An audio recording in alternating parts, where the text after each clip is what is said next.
যাদের শরীরে টিউমার বিভিন্ন জায়গায় আপনার ফুলা ফুলা আপনার মার্বলের মতো গুটি গুটি হয়, যে টিউমার এরকম আপনার গুটির মতো টিউমার হয়, এই টিউমারটা আপনি দূর করতে পারবেন আপনার এই বাইট গাছ দিয়ে।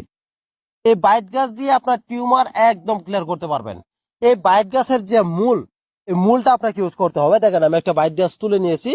এই বাইট গাছ থেকে আপনি কি করবেন, এই যে মাটির নিচে যে অংশটুকু থাকে, মাটির নিচে যে অংশটুকু থাকে, এই অংশটুকু কেটে তারপর আমি এটা কেটে নিচ্ছি। কেটে আপনি কি করবেন, এটার উপরে যে ছালটা আছে, এটার উপরে যে ছালটা আছে ওই ছালটা আপনারা তুলে নেবেন।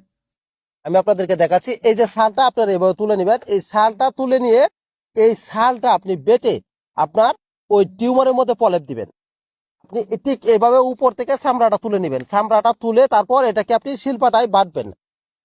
আপনারা দেখেন এই যে আমি চামড়াগুলি তুলে নিয়েছি, ঠিক ওই রকম আপনি চামড়াগুলি তুলে নেবেন। চামড়াগুলি তুলে এটাকে শিল্পাটায় বেটে তারপর যে জায়গায় টিউমার হয়েছে এই টিউমারের মধ্যে আপনি প্রলেপ দিবেন। টিউমারের মধ্যে প্রলেপ দিয়ে একটা কাপড়ের ডুমা দিয়ে একটা ফালি দিয়ে আপনি এটা একটু বেঁধে রাখবেন। বেঁধে রাখলে পরে আস্তে আস্তে আপনার যদি ব্যথা থাকে তাহলে দেখবেন যে আধা ঘন্টার ভিতরে আপনার ব্যথা কমে গেছে, যে টিউমারের মধ্যে ব্যথা থাকে। ঠিক আছে, তাহলে ওই যে ফুলা অংশটা এটা আপনার মিলিয়ে আপনার আগের মতো আবার সেম হয়ে যাবে, যার কারণে ফুলা টিউমারটা একবারে চলে যাবে। এটা কিন্তু আপনার সম্পূর্ণ প্রাকৃতিক একটা গাছগাছড়ার ট্রিটমেন্ট। এটা কিন্তু স্থায়ীভাবে কাজ করে, আপনার চিরদিনের জন্য চলে যাবে ইনশাআল্লাহ। অবশ্যই ফ্রেন্ডস, যারা টিউমার ভালো করতে চান তারা এই সিস্টেমে আপনারা এটা ইউজ করবেন, টিউমার ভালো হয়ে যাবে। এবং এই ধরনের নিত্য নতুন ভিডিও যদি পেতে চান তাহলে অবশ্যই পেজটি একটু লাইক দিয়ে আপনার চ্যানেলটি ফলো দিয়ে রাখেন। তাহলে এ ধরনের ভিডিও যত আপলোড দিব আপনি সাথে সাথে পেয়ে যাবেন ইনশাআল্লাহ।